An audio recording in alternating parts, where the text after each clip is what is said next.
Hi, this is Remembering the Past, the show where we talk about people who died recently who've had a profound effect on our history, our society, or our culture. Our feature tonight is Lord Richard Attenborough, who died recently at the age of 90, and he was one of the great figures in motion picture history, both as an actor and as a director. He was the eldest of three brothers. One of his younger brothers is David Attenborough, the famous British naturalist and television star. Richard Attenborough fought heroically in World War II and then began his movie career. Most of his early movies are not familiar to Americans. He did a great turn in a 1947 movie called Brighton Rock, where he played a sort of a Richard Widmark character. That's how he came up, sort of the British Richard Widmark, violent, just a little bit deranged. And he also did a great turn in a 1960 movie, which I've seen, a wonderful movie called The League of Gentlemen. It's a caper movie about a bunch of war veterans. It's sort of a British Ocean's 11. But he made it on the American radar in a movie we talked about a couple of weeks ago when we did the James Garner podcast. He was squadron leader Roger Bartlett in The Great Escape in 1963. Steve McQueen, James Garner, those guys did the heavy lifting, but Richard Attenborough was very good in that movie. Squadron leader Bartlett, Captain Helps. Hi. And Flight Lieutenant MacDonald. Hi. I understand you two are contemplating a blitz out. Would you hear that? Sir. MacDonald, it's Mac's job to know everything that goes on. Huh? We thought perhaps we might talk it over. Why? It's only a two-man job. When do you intend to try this? When do you intend to try it? Oh, tonight. He had good roles in a lot of other movies in the 60s, but he soon went on to directing. However, later in life, he did do some acting, and he's familiar to Americans for two other roles that he had in movies. He became good friends with Steven Spielberg, so one of them was as the old professor in Jurassic Park. None of these attractions are ready yet, of course, but the park will open with the basic tour you're about to take, and then other rides will come online 6 or 12 months after that. Absolutely spectacular design, spared no expense. And we can charge anything we want, $2,000 a day, $10,000 a day, and people will pay it. And then there's the merchandise, and I can personally... Donald, this park was not built to cater only for the super rich. Everyone in the world has the right to enjoy these animals. Sure. He was also in the remake of The Miracle on 34th Street as Santa Claus, the old Edmund Gwynn character, and here he is in the touching sign language scene at Macy's. Hello, how are you? Come. Well, she's deaf. You don't have to talk to her. She just wanted to see you. You are a very beautiful young lady. What's your name? Sammy. That's a beautiful name. Now I tell you, do you know Jingle Bells? Jingle bells, jingle all the way. Oh, what fun it is to ride on a one-horse open sleigh. Very good. Darling, what would you like for Christmas? A doll and a bear when you shall have them. Sammy, I wish you a Merry Christmas. And that's a long way from the British Richard Widmark. He's a very good actor, and in fact, he's one of the greatest combined actor-directors. He moved into directing in the late 1960s. We'll touch on his first film in a second. He became known for historical films and biographies.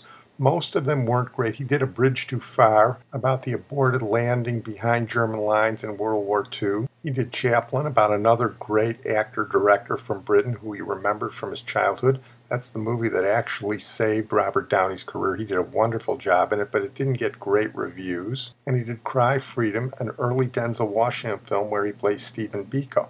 But without question, Richard Attenborough is most known for his 1982 classic, where he won the Academy Award for Best Picture, Best Director, and Ben Kingsley won the award for Best Actor in one of the great roles in film history as Gandhi. Without question, this was the magnum opus for both Attenborough and Kingsley.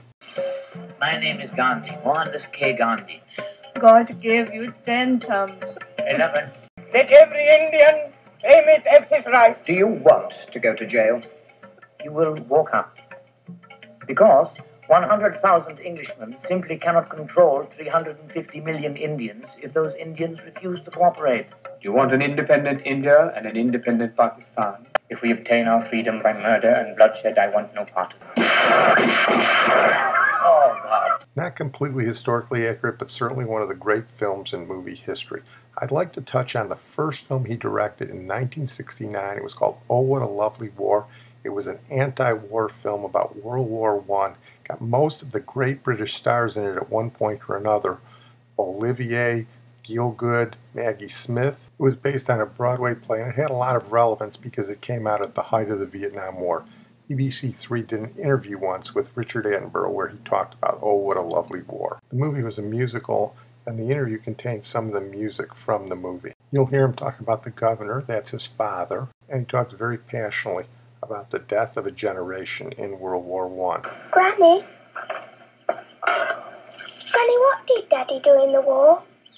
And when they ask us how dangerous it was, oh, we'll never tell them. My father never fought in the First World War. He was a soccer player, and he had a trial for England amateur, or England professional perhaps, I don't know. And he broke his leg playing centre forward. And they reset his leg, not correctly, but he always had a slight limp. And so he never fought. And I think he had a terrible guilt complex that a large number of his colleagues were lost, as it were.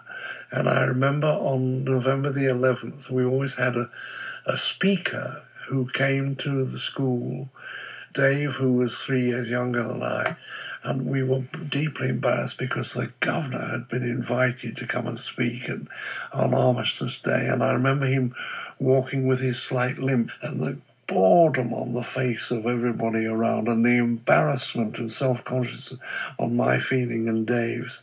And the governor talked about his guilt. He talked about the people who he knew who had been slaughtered because he was passionately opposed to the First World War. And I always thought, darling Pa, you know, if you can talk to an audience and keep a group of 900 boys riveted by your words, and at the end of it have something to say, I'd like to do that as well. And they're certainly going to ask us the reason why we didn't win the quadrilateral again. I would like, I suppose, if I have an ambition, it is that if they had lived, and the Lord God happens to know, or whoever it is, that they would be aware of what I was doing, I would like them to say to me, in a way, Dick, that's right. That's all right. What you've done is all right. Not any more, just that it was all right and acceptable. If I could manage that, I would be very happy. Richard Attenborough, an extremely talented actor, an extremely talented director, and a good man. I'd like to move on now to Chung Eun-yong, who died recently at the age of 91. He was a South Korean, and he was the head of the No Gun Ri Survivors Group. No Gun Ri is one of the most infamous episodes in American military history. It was the slaughter of between 100 and 400 South Korean civilians at the beginning of the Korean War. Ironically, it was perpetrated primarily by the 7th Cavalry. The 7th Cavalry was formed after the Civil War, and they've been one of our most heroic outfits in most of our wars since then. But they're also known for 3 notorious episodes in American military history. They were, of course, the unit that was slaughtered at the Battle of the Little Bighorn, led by George Custer. They were also involved in the Battle of Wounded Knee, which we talked about in our podcast on Russell Means. And they were involved in No Gun Ri. Here's a brief report on the episode of No Gun Ri in July of 1950 at the beginning of the Korean War. When North Korean forces launched a surprise attack on South Korea on the 25th of June 1950, poorly trained American soldiers from Tokyo were rushed to the peninsula. The invasion created a massive refugee crisis as civilians fled the oncoming armies. Fearing infiltration by spies posing as civilians, US command forces ordered that no civilians were allowed to cross the battle lines at any time. On the same day these orders were issued, up to 400 refugees gathered at a bridge near the village of No Gun Ri and were indiscriminately massacred by American forces. US forces initially denied involvement, stating that no American troops were in the vicinity at the time of the massacre. However, details of the slaughter have emerged in recent years, thanks to the testimonies of both the survivors and perpetrators. As one of the survivors of the massacre, Chung Eun-yong fought for a long time to get the United States to acknowledge their role. And it wasn't until the 1990s, and the Associated Press filed reports on it, that the United States finally acknowledged it. It was acknowledged by President Clinton. Even today, it's still not clear exactly how many people died. It was somewhere between 100 and 400, and it's still not clear what the exact sequence of events was. Chung Eun-yong lost his children at the massacre, and later on in his life he wrote a book about it, and he fought tirelessly for the rest of his life to make sure there was a remembrance, and today there is a memorial park commemorating the massacre at No Gun Reach. I'm going to close on that note. I want to thank my producer Sid Tepps, and we're going to close with Jean Redpath, who was a Scottish folk singer who died recently at the age of 77. She had a beautiful voice and an encyclopedic knowledge of Scottish songs, and she came to the United States at the height of the folk craze in the early 1960s. She came to Greenwich Village, where she hooked up with Bob Dylan and Rambling Jack Elliott. But unfortunately, by the time she got there, the folk craze was just starting to die down. She got her gigs in the Village and in San Francisco, but I think she would have been a bigger star if she'd hit about 2 years earlier. I fell in love with a nice young girl. Her name was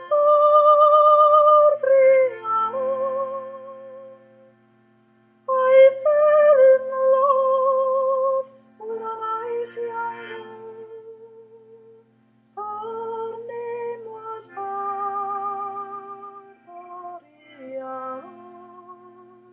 By the time Dylan went electric in 1965, the American public had lost its taste for the type of folk music that Jean Redpath sang, although she did have a brief revival in Garrison Keillor's public radio show Prairie Home Companion, where she was one of the funniest things on it. But that's a little bit of damning with faint praise, if you ask me. Here she's singing an ode to tuna casserole. There on the dining room table, served from a stained glass bowl, eaten with jello and a cooling, tuna, the food of my soul. She and a companion set out to record all the songs of the great Scottish poet Robert Burns, but her companion died before they could get fully through it, so she got through about 180 of his 320 songs. I'm going to close tonight with the most famous of the songs that Robert Burns wrote, with a little bit of commentary from Billy Crystal and Meg Ryan from the movie When Harry Met Sally. Then you'll hear the beautiful voice of Jean Redpath, who, as I said, should have been a bigger star than she was. This is probably the podcast you should play on New Year's Eve. What does this song mean? My whole life, I don't know what this song means. I mean, should old acquaintances be forgotten? Does that mean that we should forget old acquaintances? It doesn't mean that if we happen to forget them, we should remember them, which is not possible because we've already forgot. Well, maybe it just means that we should remember that we forgot them or something. Anyway, it's about old friends. For auld lang syne, my dear, for auld lang syne, we'll talk a couple kindness yet.